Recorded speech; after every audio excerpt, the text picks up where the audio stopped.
na hawezi wazungumzia, anakuwa anasikia vibaya, lakini wenyewe ndio tuliharibu, tumekubali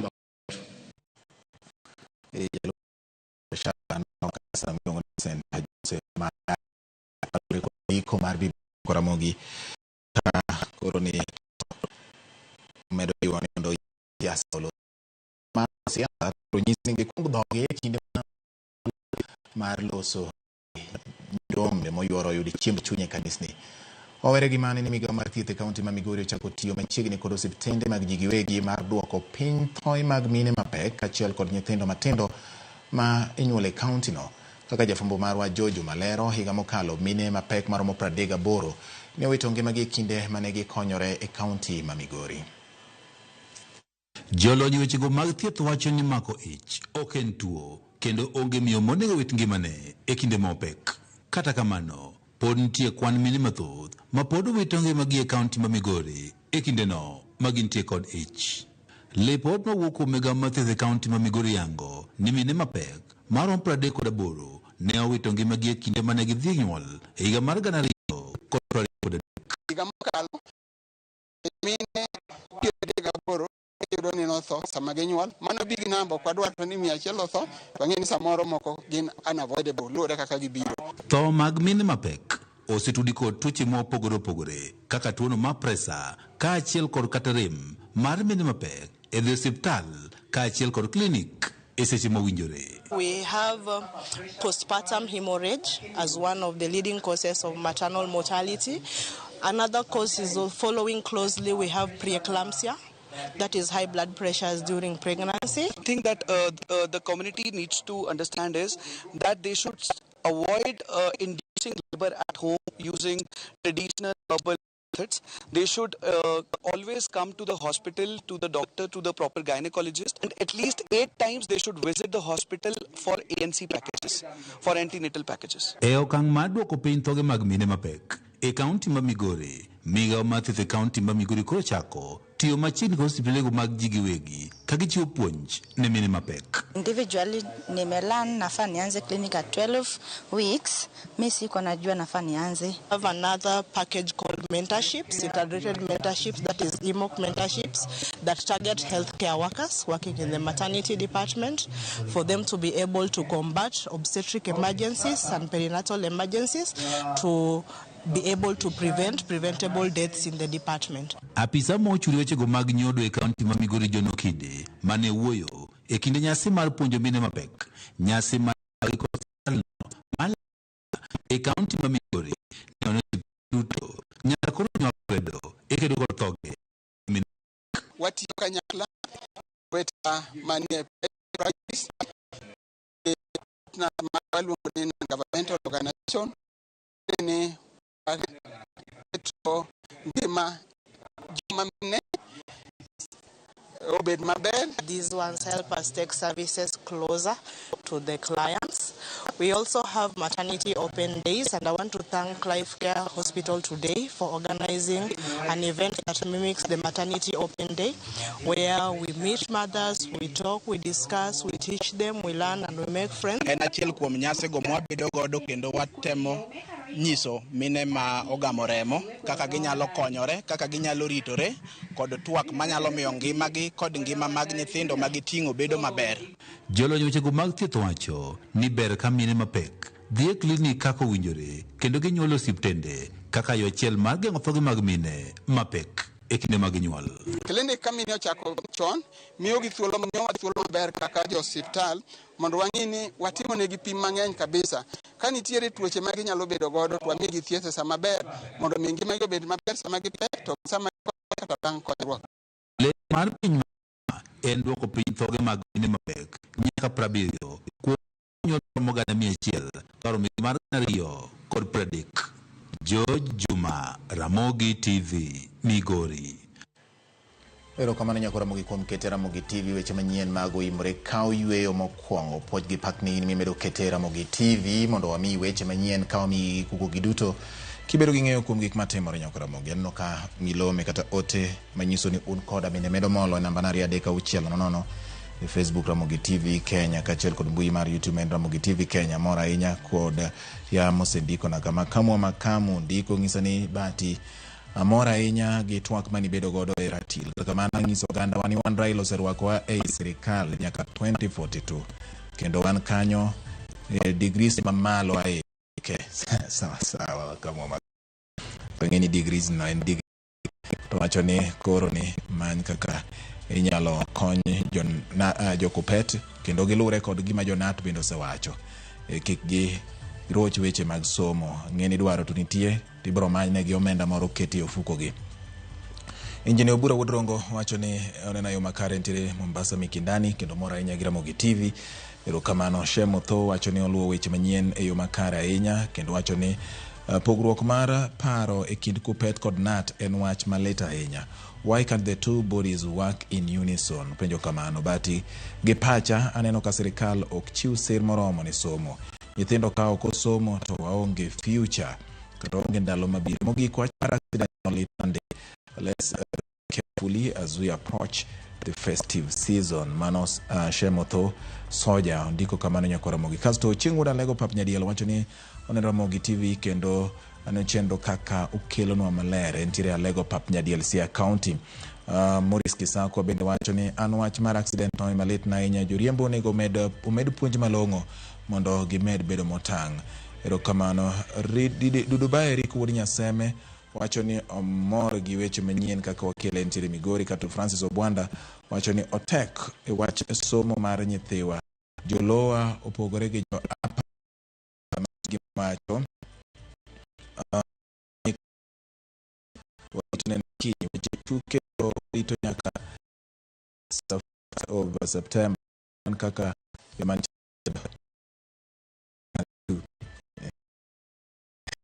okay mano bende wana mare erokamano inya Wesley wacho ni senior bati mosna baba wa Mr. Joseph Abura ka entire Tura Onjeko.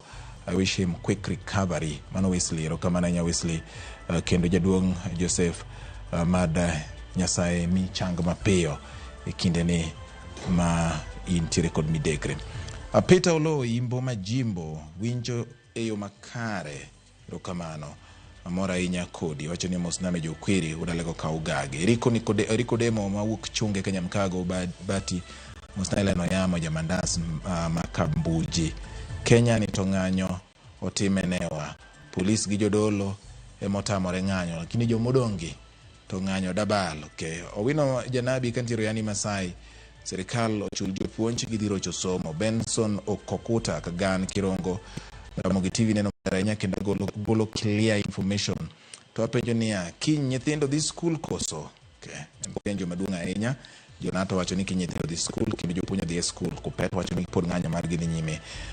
Kasto Emmanuel Kaya Homa Bay jopuonj onego owe nyithindo dhi school kiny. Mano wach mowach kan nyakora Ramogi gi ama neno Ramogi TV. Aparo ni Selidho mabende ni nitiere ka. Kasto Edward Odongo Omira mar Ngeri Suba South wacho na mod kaneno Ramogi TV. My question ni ebe kiny to mwa wacho ni jomatatu ndiko kan jomatatu bende okay ogolo okono koro kiny onge ng'anyo kamano agugin weche mawachi kanyo ko director mwa mano Kisumu Bus Park. Koro gi kinde ni to aka yue maradundo e dakika 29 imore duogo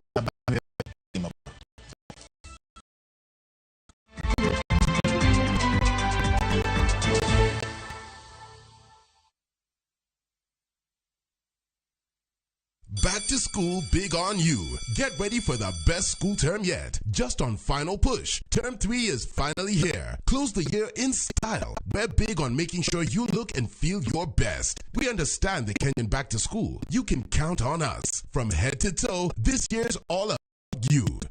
Enjoy all your back to school essentials on fully stocked shelves. Best deals and offers on all your back to school essentials. Cushion for all your parents and guardians. Because we're big on you. Back to school, big on you. Shop now and make this year your biggest yet. Naivas saves you money.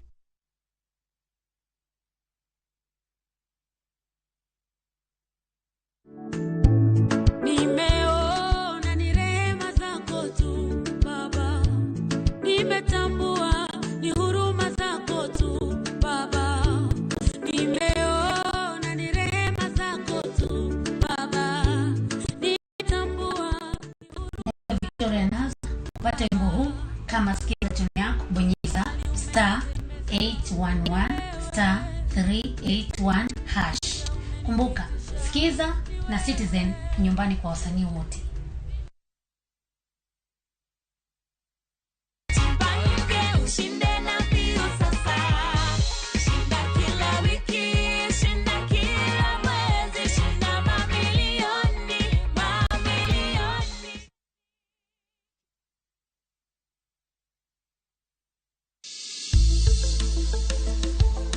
Gimawa en gima duong' moloyo. Onego beni wang'eyo kaka wadak, korka chiemo, exercise, nindo maber. Wakelo ni achiel kachiel lakteche man gi lony mararieya e weche ngima dhano. Kikwa discriminate ne joma nigi ndulume to tikwa pandgi to ng'eyo en teko. To kodok korka ngima mar del, bedo gi ng'eyo nyalo kelo lokruok maduong'. Wacho ni kendo Ruth pile ni e penj laktar kaindi chiemo watiyo godo mondo wageng' tuoche. Wabiro wuoyo gi ji e yo mabiro mulo chunyi yo pachi ya giga gi motenade pro gimi luore gi yude kod thudieno e penj laktar wuok beach sa 12 odhiambo man Mogi TV. Laktar ngima en mwandu.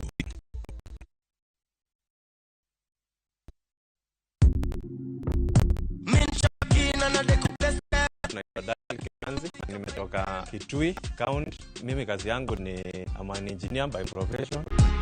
Chambiki ya Fiesta. Nilianza kucheza mimi na pesa kidogo, nikimprove kidogo. Nilikuwa nakula tu natoa, nafanya kazi zangu, lakini mpaka saa hii ndo nimefika pale nikakula pesa mzuri yenye inaweza nisaidia.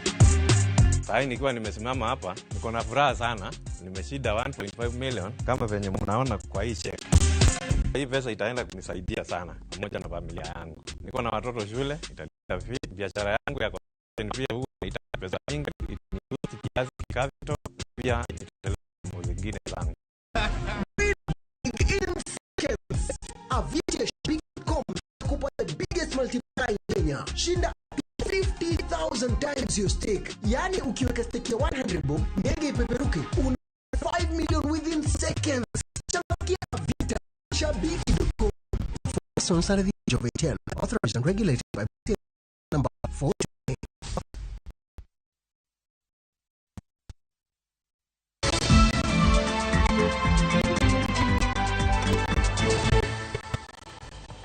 Machiegni kendo nyakora Mogi omedo dhi nyime gi weche manyien mag Imorero kamano kuom medo ketera Mogi TV nyalo ni video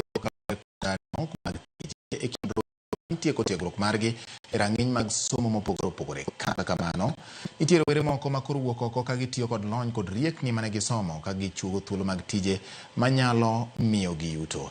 E kaunti ma Homa Bay nyakwara Mogi, rowere moko wuok oko ka gitimo pith mag gwen e yor ohala chugo thuolo mag tije rowere mamoko. Miyo sigana no. Nok mar tije kendo rowere ni wich bar maduong' ma sirikal osebedo ka kedo kaluwore gi kwan rowere mani malo mokoso tije pacho ka kata bang' tieko tiegruok margi. Kata kamano nitie rowere mosebedo ka keto e tim lony ma gin go bang' tieko tiegruok margi ka gichugo thuolo mag tije gin giwegi ma ok rito mondo mi ondikgi. Victor Odhiambo en achiel kuom rawera mosebedo ka keto e tim lony ma en go ka otimo pith mar gwen e yor ohala mondo oyud kaka onyalo konyore. En yo achiel ma wan kaka yudhe matindo wanyalo timo mondo obed kaka yorwa mar nweng'o. Kana chako to na neno ka nanyalo yudo pesa moro kowuok kuom pith mar gwenoni, kendo en pesa mane nyalo sustain. Koro nabedo gi mahino mondo mi amed time mondo mi koro beda gimoro ma koro nyalo konyo yor mar pith. Ok owinjore ichake kionge gi knowledge moro amora. Nyaki itim exchange visit kata nyaki imany jok moko man gi lony mondo konyi. Victor ni kod kar pith mar gwen e boma ma Kindu Bay ma osebedo chakre 2017 kendo goloko paro moro ma wacho ni thoth rowere nigo ni nyaka ibed kod pesa mathoth mar chako chenro mar pith kata manyo yore mamoko mag chugo thuolo mag tije. Bende wan gi lony moko ma wanyalo tiyo godo ko e yore mar pidho gweno. Itiyo atiya gi losruok mar gweno, manyowa mar gweno cha. Tichako ipidho ne godo chiemo, kaka wan gi chiemo moro kamiluongo ni azola. Azola en buya mar pi. To en tiere gi proteins mang'eny.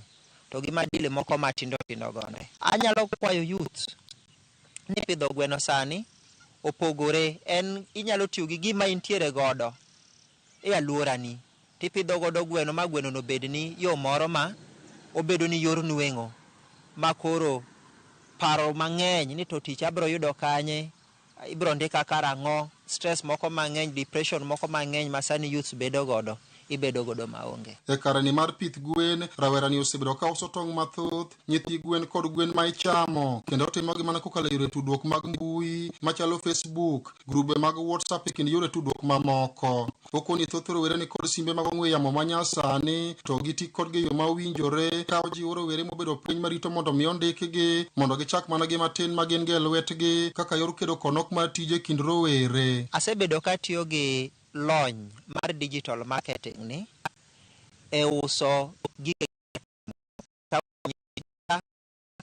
tong' kendo uso nyaka gwen michamo.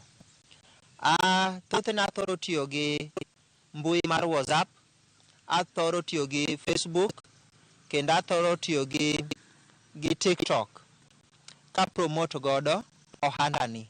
To kendo aneno kosekonya maber. Ji mantiere tung Kenya mangima aneno ka gikwaya namba kata gikwaya ni bende anyalo supply gi. Nyawadgi Sebia Souko bende timo pith mar gwen e yor ohala e gwenge ma Kokoth kata e kar chund bura ma Karachuonyo, kendo ndiko rowere wetene mathoth mayudo konyruok margi e pith mar gwen ma timono. Pur mar gwen gamar Fario Beach bang' college weche mag timo weche mag agriculture. Koro tokeno ka nabiro nayudo ka employment rate kata ndiko mag joma obedo ni en piny kabisa, ma koro ne chuno ni nyaka nwamany yo machielo manyo godo yore ma joma tindo wanyalo donjo godo tije mwandikore kewa. Koro nachako pith gi gwen 105 stock asoma na dua kawuono kaka waneno ka stock gwen mewalo 2 gi bathe e farm naka. Wach maber kabisa ka timo weche mag pith kata ka golo gweno ma jandala achiel matero nyaka dwe ta use, yudo ka ayudo ohala maber kabisa. Seche ga yudo ka aen gi jowa matino nyaka weche mag transportation ma ginyalo ka gwene site naka to gitero e chiro. Kenda mar rowere go keto e weche mag pith en ageta maduong' ahinya to ne rowere mane kolony kod riekni mathoth bang' tieko tiegruok margi to girito mondo ndikgi. Beach Ramogi TV mawuok e kaunti ma Kakamega nyisi mondo obed motore kod medruok tuoche mag nyach konyula ma nolony thieth kod riwruok moro chenro mag puonjo kony mon nalu kod iko mar ritruok ka gikone ma mine osebedo kaywak ni rocho rategi mag hera e kinde madhi manyo mul mondo ne nyithigi okonyo e ohala konyula.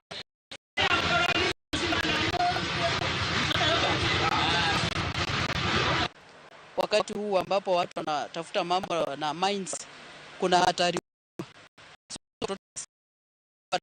na pesa, kwa sababu wakitoka shule na chochote wanakubaliana na hao, wanapewa pesa, alafu watoto wanaharibu maisha yao. So tunajaribu kuwaelimisha, tunawapea health talk about HIV, about gonorrhea, syphilis, gonjwa zingine zenye wanaweza pata za zina. So tunawaelimisha, tunaambia wazazi washughulike na watoto, wa make sure watoto wamepata kila wanataka. Generally we are TB school. We are planning services, doing HIV testing services, including counseling, and we are also distributing condoms to those who want to use it.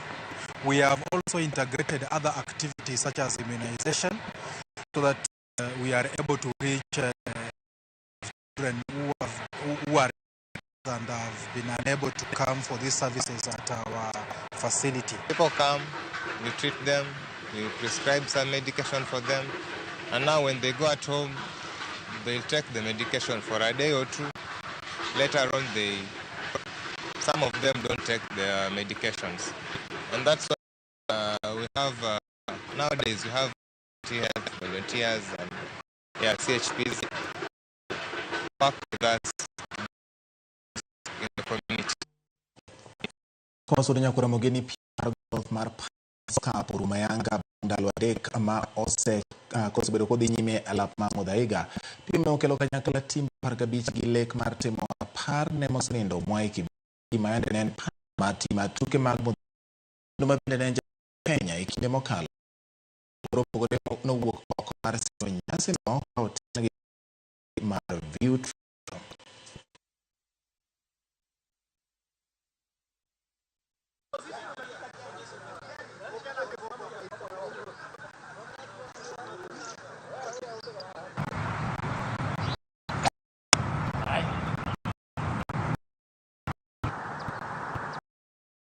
We are here on final day. We were the Muthaiga golf team. It's part of the initiative and part of our program into sports, because we do have incredible sports packages that are aligned to golf. So this event for us aligns with what we're actually doing, and it's a great event. And I think golf is a sport that is upcoming, especially we now have big European tours coming into Kenya.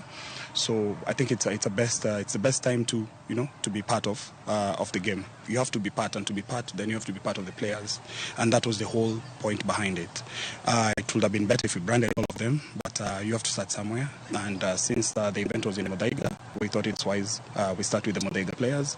And as golf grows, we want to grow with it. We decided to host a very respectful competition in honor of the late His Excellency Mwai Kibaki, who is a KGU patron. And we came up with the name, the Patrons Cup. And it's been a very successful event from its inception in 2022. Last year was a bigger event, and this year it's an even a bigger event. More inclusive, ladies, juniors, pros, and obviously all as in Kenya are part of this fantastic tournament.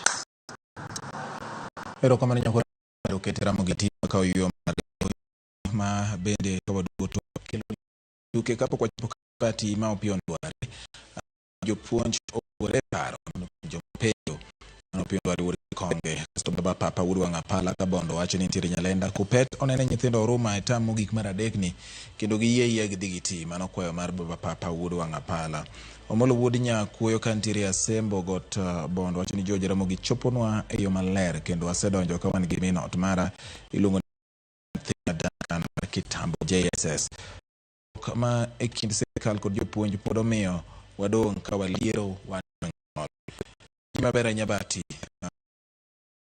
dit nande weche manyien mana ni yodi amado kod shida e Kenya kawuono pamor si okay kare gori ni makare kod nyan kod Jacinta jopuonje mos Nyaringa Alfred winjora mo jirungo engu wacho ni fibi pamela ber kode okay kamano Nyaringa Alfred kumiero Ramogi TV Collins kawuok Lora Teng wacho ni Ramogi TV ler Leza Beach kawuok Nyateke en bende oneno ka gin gidane Rispa Oganda Wun Cynthia Wun Lenig Piki Gipopi Dijotieno nen Ramogi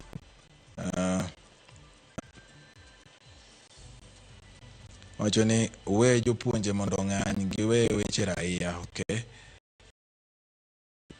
kato ni malera nyama mar Sori Karungu kaman gi Mondi Charles gi mama wa Min Lucy mani longo ni Amos Arateng erokamano Elias Otieno Elijah Otieno ini miwacho ni we jopuonj mondo ng'any giwere gi weche raia okay Ben kutoka Kagana neno yo makare but ombi langu ni kwa walimu wakubali tu warudi shule juu watapewa do watulie tu okay Kiswahili maana do ngatie kwa kikanyo kwa Ramogi Yena monda kawiyo dakika prangwen ga beach bang sa adek ma en Oimore, Ramogi TV.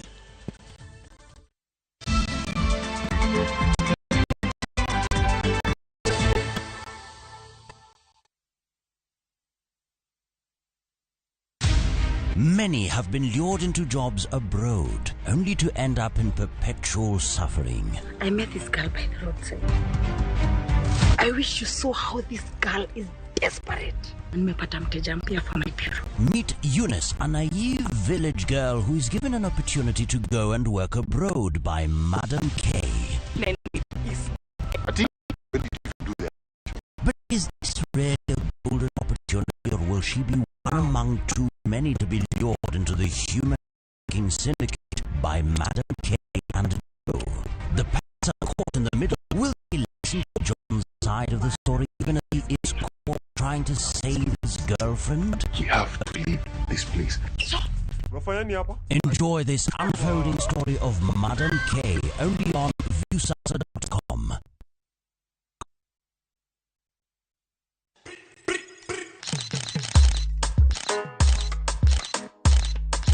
Rewind and come back again, Selector. Nostalgia is the name of the game. Join me, Anita Mbuya Damiano and Terry Mikamba every afternoon from 1 to 4 p.m.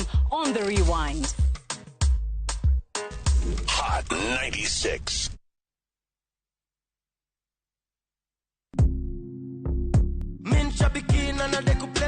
Tuambie kwa majina, unaitwa nani? Anchep 9. Umetoka wapi? Mtani wapi mami? Ni Trans Nzoia. Unafanya biashara gani ama uko employed? Unafanya nini uko mami? Mimi ni mwalimu. Walimu washakuwa pilot. Cheki sasa venye nakuambia, mwalimu mwenyewe. Ulianza kucheza aviator. Nilianza kucheza ya machi. Vita. Nisikilia tu colleagues wale ucheza. Pale jobe. So pia mamode wengine ni mapilot huko. 1.2 million na una plans gani na hii mkwanjezi mami? Kitu ni kwa mind tu shamba na nisuli. To animals. Na nikiambia vieta ndio for. Mbona unataka kufanya mafuta? Yetisha kitom inakuwa business Kenya. Shida 50,000 times. Yani ukiwekewa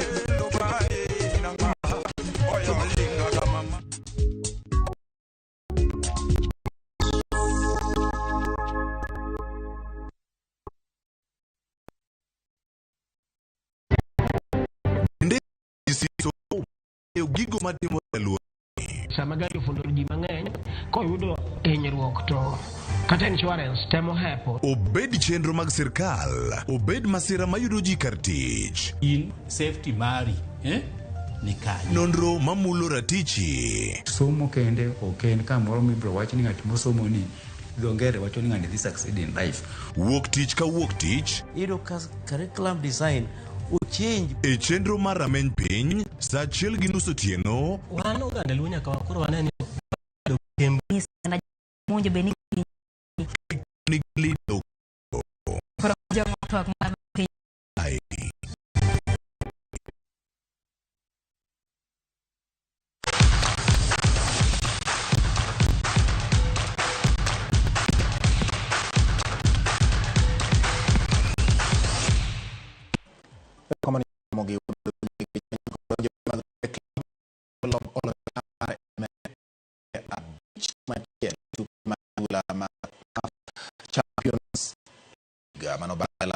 National Stadium Gor Mahia biro mar Al Ahly Misri etielo mar ariyo. Mapema kweli inatumika Austin futa Christopher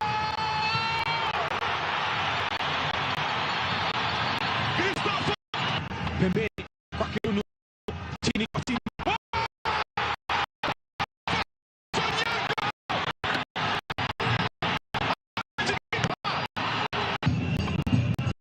ileta nani